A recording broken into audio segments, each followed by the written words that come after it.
서로 다른 점이 남녀관계를 끌어당긴다고? 틀렸다. 남녀관계는 남자와 여자가 서로 반대되는 성격을 지녔을 때 달아오르며 그 밖에 나머지 것들은 저절로 이루어지게 마련이라고 사람들은 이구동성으로 말한다. 그러나 심리학자, 생물학자, 발달심리학자, 사회학자, 인류학자 등은 그렇지 않다고 주장하며 반대 의견을 편다.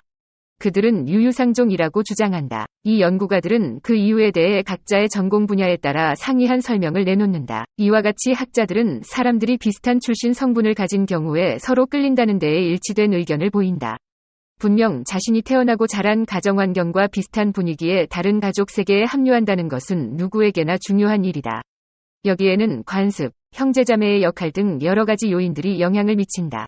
이와 마찬가지로 파트너를 선택하고 계속해서 만족스러운 관계를 유지해가는데 비슷한 교육 수준도 매우 중요한 요소로 작용한다. 사람들은 심지어 외형적으로도 똑같은 것을 추구한다. 학자들은 두 파트너 모두 날씬하거나 뚱뚱하며 매력 포인트도 비슷한 경우가 많다는 사실을 밝혀냈다. 이러한 유유상종은 돈과 관련해서도 마찬가지이다. 대부분의 부자들은 자기들끼리 결합하고 하녀는 동화책과 달리 왕자 대신 광부의 아들을 사랑한다. 물론 모든 경우가 다 그런 것은 아니다. 아주 드물게는 믿음직스럽고 성실하며 담배를 피우지 않는 미장공이 백만장자를 장인으로 얻거나 평범한 셀러리맨이 대중스타와 결혼하는 경우도 있다.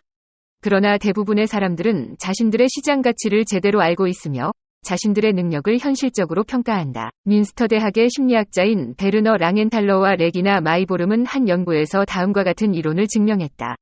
이 학자들은 학생들에게 여러 사람들의 사진을 제시한 뒤 누가 서로 부부관계에 있는지 알아맞히도록 했다. 사진의 모든 사람들은 몸에 꼭 맞는 똑같은 유니폼을 입고 있었다. 학생들은 우연이라고 보기에는 신기할 정도로 제대로 된 짝을 찾아냈다. 학생들이 찾아낸 파트너들은 비슷한 정도의 매력을 지니고 있었다. 잘생긴 사람은 잘생긴 사람끼리, 키가 큰 사람은 키가 큰 사람끼리, 뚱뚱한 사람은 뚱뚱한 사람끼리, 못생긴 사람은 못생긴 사람끼리 파트너로 정해졌다. 연구자들조차 놀란 사실은 10세에서 18세의 학생들도 전문가 수준의 안목을 가진 20세에서 30세의 사람들과 마찬가지로 파트너를 잘 찾아냈다는 점이었다. 미국의 인류학자 헬렌 피셔가 말한 것처럼 지속적인 관계를 유지하기 위한 최적의 조건들은 비슷한 습관, 비슷한 관심사, 비슷한 가치관 그리고 공동의 취미생활과 친구관계이다.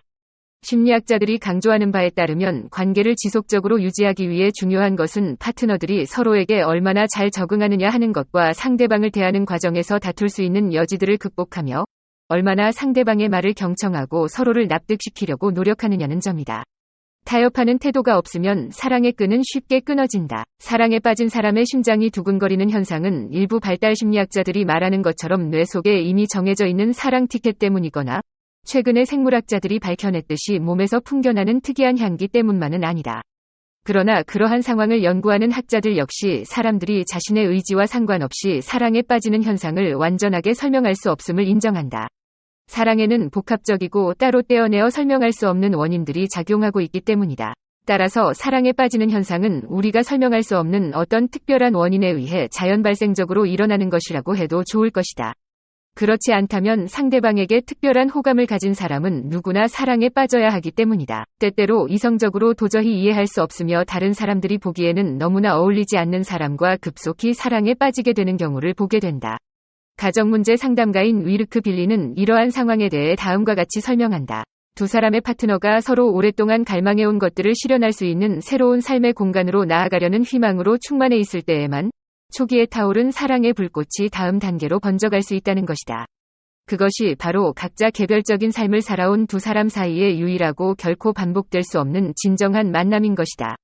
이때 그들이 지닌 현실적인 소망이나 결핍, 혹은 희망이 서로 다를 수도 있다. 사랑에 빠진 당사자들에게조차 이해가 되지 않는 이러한 사랑은 주변을 변화시키고 심지어 때로는 엄청난 능력을 발휘하는 등 최소한 얼마간은 특별한 방식으로 서로를 사로잡는다.